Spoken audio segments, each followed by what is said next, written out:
Olá, seja bem-vinda, seja bem-vindo.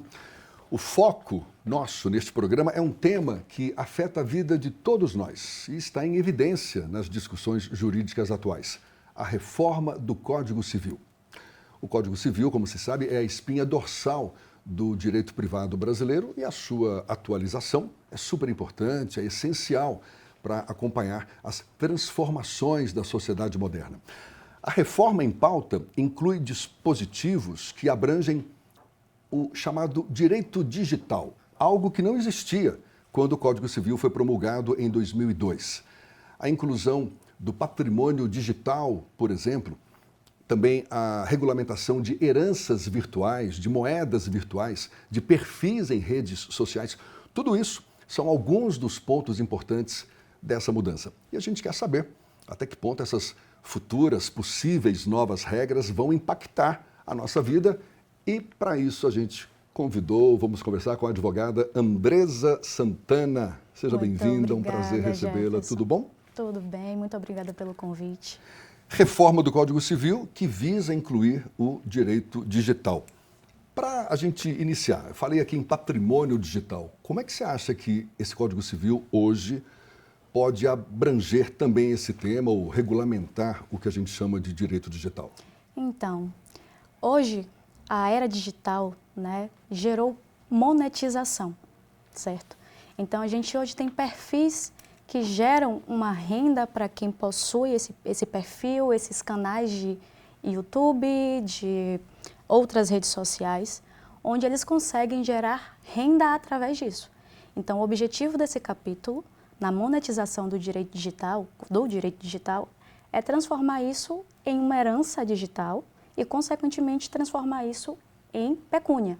A transformação em pecúnia gera necessidade de algumas alterações no Código, como, por exemplo, a inclusão do capítulo para que isso seja regulamentado, incluído em outros locais dentro do próprio Código, como o direito sucessório, como o direito patrimonial, novas espécies de contrato. Tudo isso precisa ser regulamentado com código. Você está falando aqui de heranças digitais, no caso, por exemplo, perfis em redes sociais que geram algum lucro, algum rendimento. Exatamente. Mas existem as moedas virtuais também, que são vistas já mesmo como um ativo financeiro nesse mundo virtual. Agora, um ambiente em que as pessoas são muito suscetíveis a fraudes, a essa falta de controle.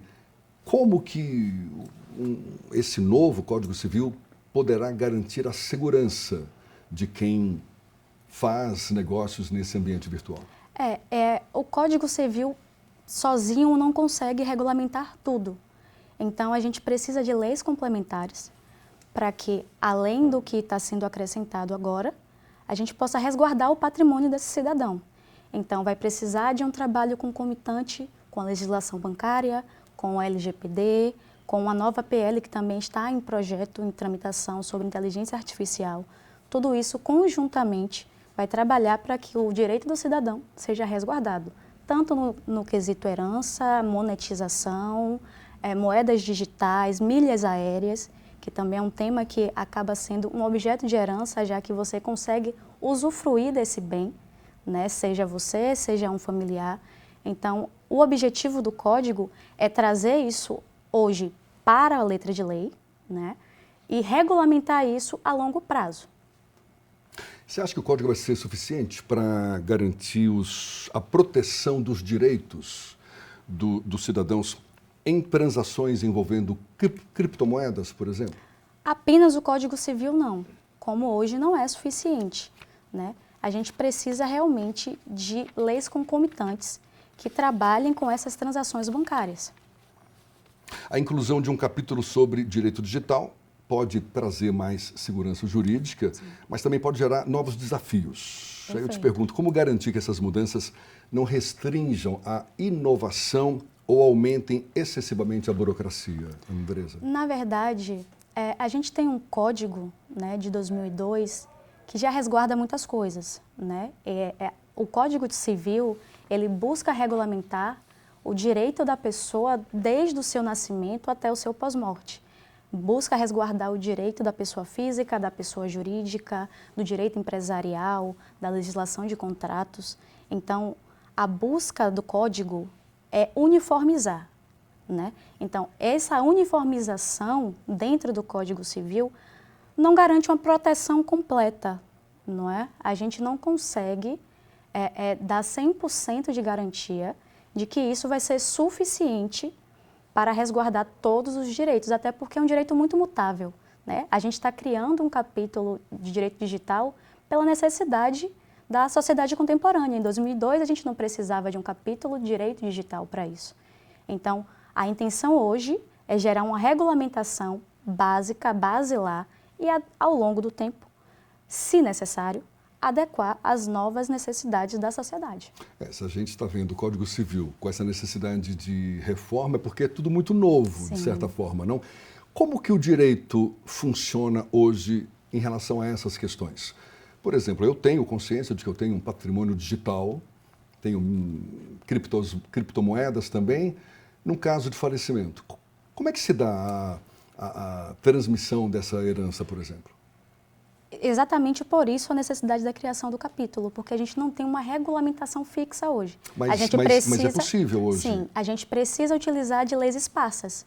Então, a gente usa da LGPD, a gente usa de legislações bancárias, né, normas do Bacen quanto a isso, mas não é letra de lei. Então, a vinda desse capítulo para o Código Civil é para regulamentar legalmente essa herança, esse objeto de herança. Perfeito. A regulamentação surge exatamente para isso, para você ter as regras. Isso. Mas eu insisto, eu fiquei curioso, hoje em dia, sem essas regras, como é que se dá a formalização da garantia do meu patrimônio, seja ele todo digital, por exemplo?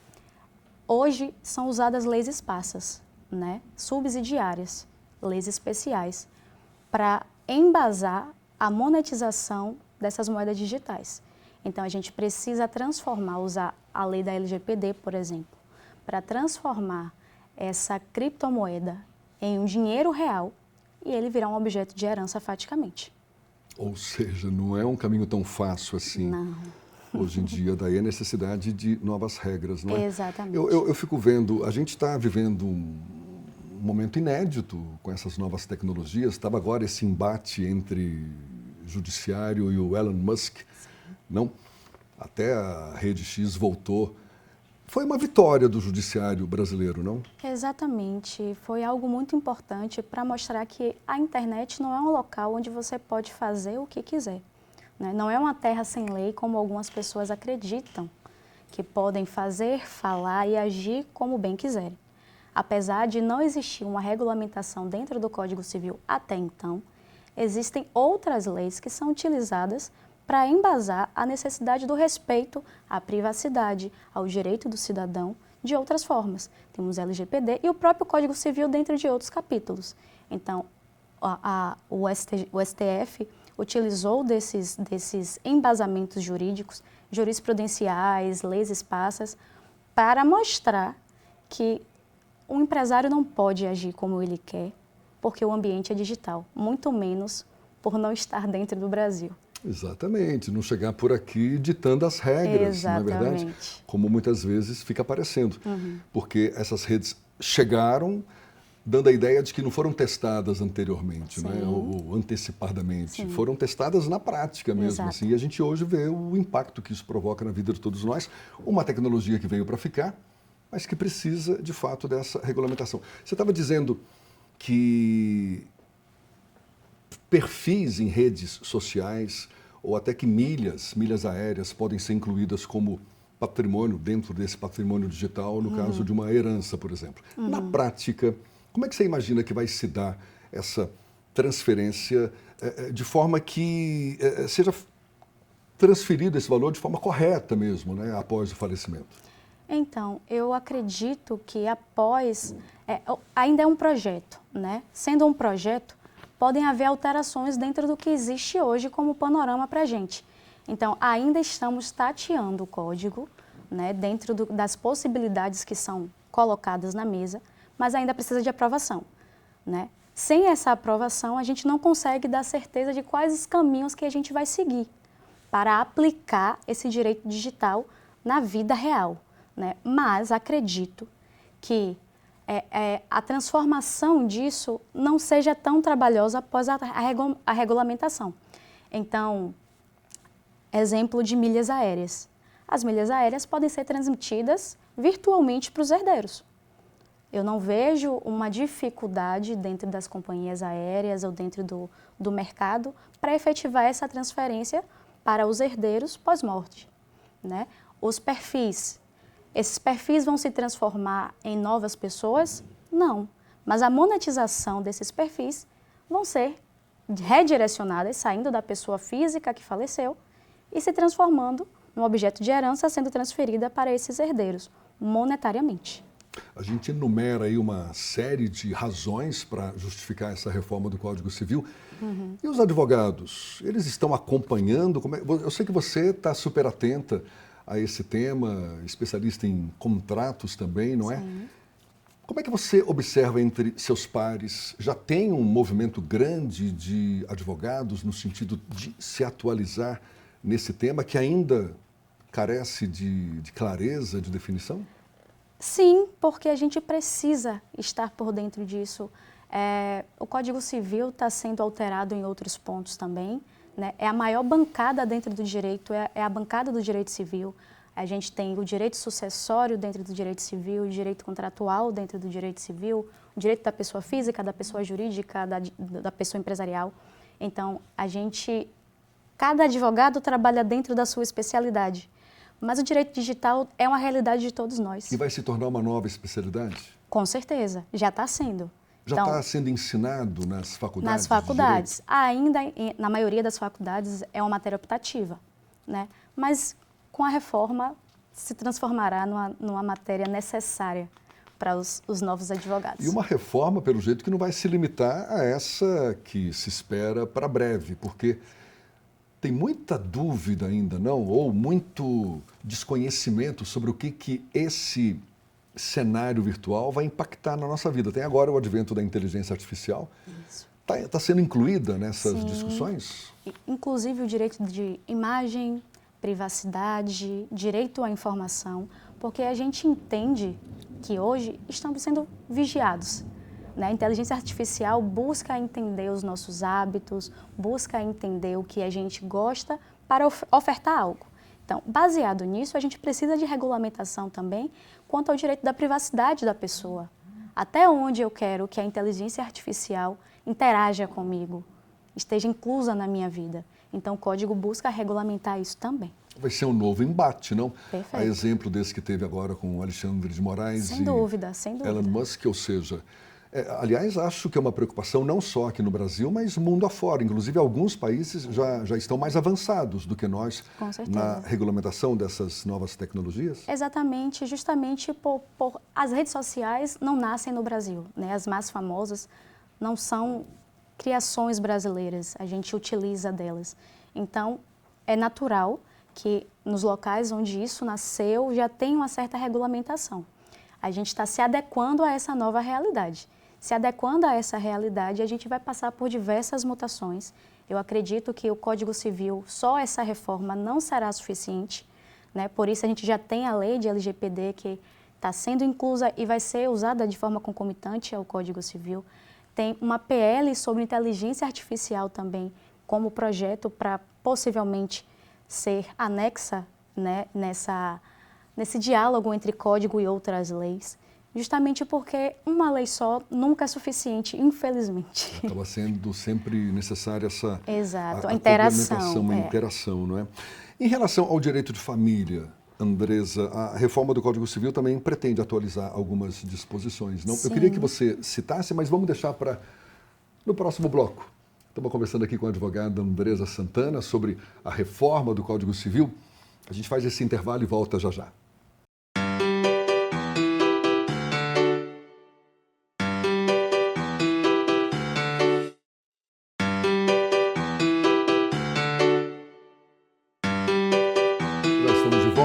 Advogada Andresa Santana, a gente começou falando da reforma do Código Civil, mas com foco no chamado direito digital, que vai ser uma novidade nessa mudança, mas há mudanças previstas também no direito de família.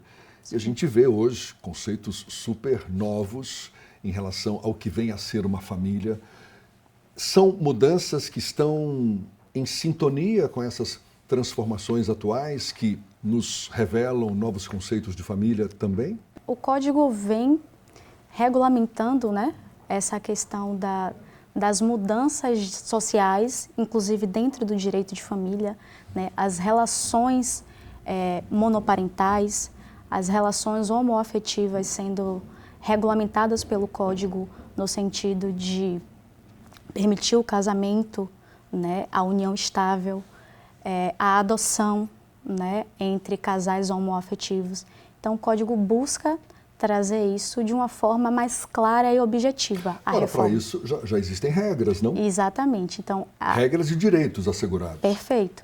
Já existem, mas a reforma busca clarear isso, tornar mais objetivo, mais explícito, para que não permita que haja deturpações quanto ao conceito de cada coisa. Como é que se dá na prática a reforma de um Código Civil? A discussão se dá entre que atores? Então, é formada uma comissão, né, que muitos doutrinadores que fazem parte, e temos dentro da reforma hoje doutrinadores, inclusive baianos, né? O doutor Pablo Stolzen faz parte dessa comissão, onde se apresenta um projeto, né, em Brasília, e através desse projeto os parlamentares podem regulamentar, aceitar, levar para a presidência e isso ser aprovado, ou sugerir alterações. Havendo alterações, esse projeto volta para que se adeque ao que eles acreditam que passaria ou não passaria. Há mudanças previstas também no capítulo de contratos, que é a sua área, Sim. Não é? Parece que também vai ser atualizado. Exatamente, justamente pela concomitância com o direito digital, né? Em 2002, a gente tinha uma visão de contrato muito o direito do papel, né? A gente precisava de assinaturas físicas. Hoje não necessariamente, né? A gente possui certificados digitais, a gente tem novas formas de contrato. Hoje já se dá isso na Exatamente. prática, né? Você então, faz uma assinatura digital, você como pessoa física, perfeitamente válida. Perfeitamente o judiciário já aceita essas assinaturas. Então, a alteração no capítulo de contratos também se dá para isso. Isso por conta também do crescimento dos contratos online, contratos Exatamente. virtuais, não? Exatamente. Então, hoje, quando você entra numa rede social, você está firmando um contrato com essa rede social. Então, a alteração dentro do capítulo de contratos também engloba o direito digital, além de outras searas dos contratos que já existem. Ou seja, é um foco na validade desses contratos digitais, contratos eletrônicos também, e a responsabilidade de plataformas digitais. Exatamente. Isso está claro já? Que responsabilidade elas devem ter ou vão ter, ou ainda é algo para ser discutido também? É algo para ser discutido, né? Porque isso engloba o direito de imagem, o direito à privacidade, muitas vezes o direito de consumo, né? Que tem uma lei apartada, tem o próprio CDC para regulamentar isso. Então, como eu disse no começo, a gente não pode se prender apenas a um código, infelizmente. O Código Civil é nosso pilar, né? O direito que regulamenta a nossa vida como pessoa física, porém, ele sozinho não age, né? Ele resguarda de forma ampla, mas a gente precisa de leis complementares, às vezes leis específicas, para que nos ajude a entender a realidade, né? A prática desse direito. Para você em particular, Andresa, essas mudanças todas te fascinam ou te amedrontam? Porque eu penso que há motivo tanto para fascínio como para o medo, não? Porque tem muita coisa ainda não muito clara. Sim. Na verdade, quando a gente tem um projeto de lei, né, a gente só tem uma possibilidade, uma dimensão do que pode acontecer. Na prática, isso pode ser um pouco diferente, né? Até por isso, o judiciário acaba mutando muita coisa. A gente não é regido apenas por códigos no Brasil. A gente tem jurisprudências, a gente tem entendimentos do STF, do STJ, que moldam as decisões judiciais. Então, é exatamente o que você disse. fascina e amedronta ao mesmo tempo, porque a gente precisa se adequar a essa nova realidade, a gente precisa entender essa nova era. Nós, advogados, precisamos estar o tempo todo nos atualizando sobre isso, para que a gente consiga contemplar o direito dos nossos clientes, né? Porém, a gente entende também que não é só a reforma que vai resolver a questão. Ela nos ajuda, é nosso guia nesse processo, né? Mas entendemos também que no decorrer do tempo muita coisa vai se alterar. Na sua relação com seus clientes e nessa área em particular de contratos eletrônicos, esses mais no meio virtual mesmo, que tipo de situação que você encontra como demanda que chega na sua mesa? Olha, eu estou vivendo esse tipo de situação, estou me sentindo prejudicado. Dá um exemplo aí para gente. Exemplo, uso de rede social para difamação, né? A gente sabe que difamação hoje é um crime. É previsto pelo Código Penal. Exato. Mas como é que a gente consegue comprovar isso no meio virtual? E aí começa o problema contratual. Até onde a rede social X precisa me fornecer informações para que eu caracterize esse crime e consiga contemplar o direito do meu cliente. Aí já está entrando na responsabilidade das plataformas também, não é? Exatamente. Que foi o que aconteceu nessa história entre o Judiciário e o X. Exatamente. Porque ele foi cobrado no sentido de, você não bloqueou determinadas contas que estavam infringindo nossas regras, as regras brasileiras. Já existentes. Exato. Então, é isso. E foi punido por isso. Exatamente. A busca com isso, acontece situações é muito normal, né? Esse período de eleições que acabou de passar, por exemplo, é um período em que há muita agressão dentro do mundo virtual. Então, as relações contratuais formadas através da rede social, com o uso das redes sociais para esse fim, até onde o contrato que você assina quando você clica naquele termo que você não lê, te contempla, até onde você está resguardado, até onde essa rede social pode infringir normas personalíssimas da pessoa física, não fornecendo informações que você precisa para resguardar o seu direito. Exatamente. E sem falar no fato de que muitas vezes você nem sabe o que você está fazendo ali, não é? Porque não tem a real percepção do impacto que qualquer movimento nesse ambiente virtual pode provocar. Sim, sim. As pessoas, hoje, menos, né, do que há algum tempo atrás, as pessoas estão se conscientizando, né, que o ambiente digital não é um ambiente que você pode fazer o que quer, falar o que quer. Mas ainda assim, é um lugar onde as pessoas se sentem mais à vontade de agir da forma que bem entendem. Então a gente precisa o tempo todo lembrá-las, através do judiciário, através da legislação, de que é um ambiente como a vida real, que existem regras, que precisa haver respeito entre as pessoas, que não pode ser feito da forma que bem entender. Agora, Andresa, mesmo que haja esse esforço, esse empenho para atualizar o Código Civil, para colocá-lo em sintonia com essa nova realidade, isso vai nos livrar de qualquer fragilidade, de qualquer vulnerabilidade nas redes sociais ou no ambiente virtual? Penso que não. Porque hoje já é difícil para você cercar, você citou o exemplo aí, um caso de difamação numa rede social, como é que você vai provar? Mesmo havendo regulamentação para isso, não significa que vai ser mais fácil provar, por exemplo, um crime como esse. Não necessariamente, né? A questão da produção, a regulamentação desse objeto de privacidade, por exemplo, busca legalmente trazer uma facilidade para argumentar junto a essas redes sociais, né? Dizer, olha, rede X, você tem um termo de responsabilidade que diz isso, mas dentro do Brasil as regras são essas. Então vocês precisam adequar o termo de responsabilidade de vocês à nossa realidade e não um país se adequar ao que vocês querem. Essa reforma, ou seja, com tantas mudanças previstas no Código Civil, incluindo o direito digital, você acha que ele vai se tornar algo mais acessível ao cidadão comum ou ainda será uma legislação mais técnica, de difícil compreensão para a população em geral? Não, eu acredito que será uma legislação de fácil entendimento. Hoje é? o Código Civil? Mais ou menos. A gente precisa de um pouco de técnica para conseguir compreender. E você acha que com essa mudança vai ficar acessível para o cidadão Um pouco comum?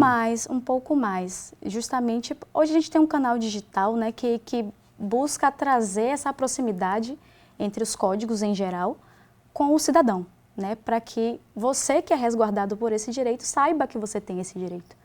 Então, as palavras que podem constar no código, ainda que sejam um pouco complexas, eu acredito que já é mais acessível do que era em 73, 2002, e a tendência é que cada vez se torne mais fácil.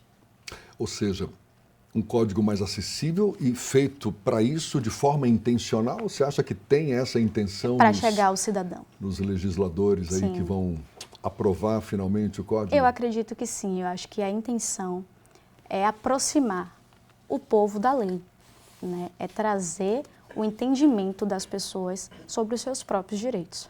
Já existem códigos civis de outros países que já estão fechados, regulamentados, incluindo esse direito digital? É possível que sim, não? Sim, sim. Outros países já possuem, cada país tem sua forma de legislar, né? Então, não necessariamente é um código civil, às vezes é uma lei esparsa, como a gente tem a LGPD, por exemplo.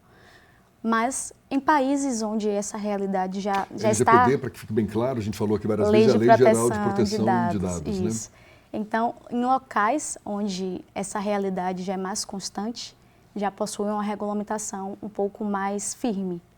Depois dessa esperada atualização do Código Civil, o que você acha que vai ficar ainda faltando? Porque se a gente está nesse ritmo tão frenético de mudanças, é possível que ele seja promulgado e já fique defasado? É uma possibilidade, sempre é uma possibilidade, né? A gente vive hoje uma sociedade em que as mudanças são constantes, eu falo né? isso A cada até por minuto. conta das próprias tecnologias. Você compra um celular hoje, é o mais novo. Sim, não é nada. Não. 10 minutos Saiu depois da loja, exatamente. Já está superado. Então, né? hoje, a intenção de um código não é acompanhar cada centímetro da sociedade. É basilar a maioria das relações. Né? Então, a gente não vai ter um código que vai se alterar a cada mudança social. Não tem como. A gente tem um código de 2002 que está sendo alterado agora em 2024. 22 anos depois. Então, apesar das constantes mudanças sociais... Se bem que é até relativamente um tempo curto, não? Curto. Para a realidade de códigos em geral, é um tempo curto. Mas justamente pela necessidade dessa alteração, o Código Civil já não tem contemplado muitas coisas da nossa realidade, principalmente dentro desse mundo digital. Qual é o futuro que você vislumbra depois desse código já atualizado, com novas regras definindo o nosso dia a dia, incluindo esse ambiente virtual? Vai ser mais próspera a nossa sociedade ou isso vai abrir espaço para novos conflitos que a gente nem imagina que vão surgir? Eu acredito que gerarão novos conflitos, porque as pessoas vão precisar se adequar e aceitar que a internet é um local que a gente não pode fazer o que quer. E isso gera consequências para a vida real, de quem está fazendo, de quem está difamando, de quem está utilizando de maneira indevida. Então, eu acredito que gerarão novos problemas até que a sociedade se adeque a isso e veja que, olha, hoje existe uma regulamentação onde o Código Civil me diz que eu não posso fazer. Eu não tenho direito sobre isso. Então, até que as pessoas entendam isso de uma maneira bem incisiva, eu acho que o judiciário vai precisar atuar bastante. Vai dar muito pulo, né? Vai dar muito. Andresa, muito obrigado. Sempre bom conversar com você. E um tema super instigante, acho que de fato mexe com a vida de todos nós. Sim. Tomara que essa reforma nos beneficie, não é? Com certeza. Fundo, acho que é o que a gente deseja. Muito obrigado, sucesso para você. Muito obrigada, foi um prazer. E muito obrigado a você também que acompanhou esse nosso bate-papo. Até uma próxima. Um abraço. Tchau, tchau.